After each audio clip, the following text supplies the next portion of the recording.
All right, this is my first layer going down right now, and it's fairly smooth. I mean, there's no ridges or gaps or anything like that.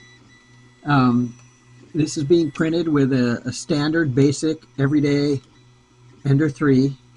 No probe here on the side because basically I just use this. Um, it will be doing the next layer here pretty soon. Okay. Yeah, everything's smooth all the way around, flat, no warping, no Elmer's glue. It's a non-heated bed right there. You can see for yourself. Its set point is 0. That's the set point for the bed. Non-heated, 32 degrees room temperature. The nozzle is about 215-ish. This is the basic standard everyday extruder. That's plastic as it came with the printer 5.5 years ago. That right there, this right here, is the plastic extruder. That arm can be changed. It's like $3. Takes like 5 minutes to change. If it cracks, usually give it about 5 years and you can maybe change it out. But the body's still good. The body still functions as it's supposed to.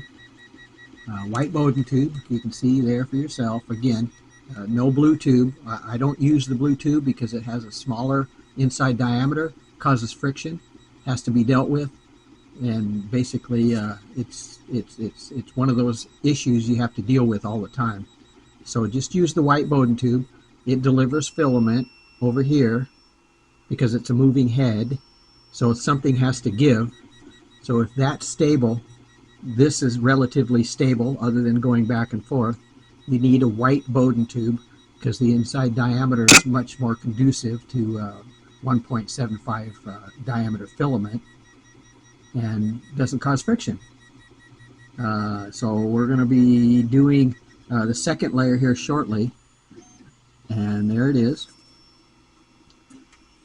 This here, this outer line right here, or the inner line right here, I added to be sure that it's flat all the way around.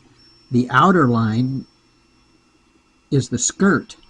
Okay, so basically everything you see here is an indicator that the table, the bed, is flat everywhere, corner to corner, side to side, front to back.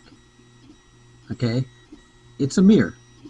A mirror has to be flat because it's a mirror. It'd be like a clown mirror if it wasn't. So right off the bat, your surface is already flat. That's something you don't have to deal with. If you have a different print surface, then you have to deal with it. Then all you got to do is tram the bed. Find the distance the nozzle is from the print surface. I have to take into account the thickness of the tape. So I'll tram on the corners of the tape only because I'm not printing out here. I'm printing right in here. All right. Standard springs. These are regular springs that came with the printer 5.5 years ago. No chunks of rubber or yellow springs or any of that crap.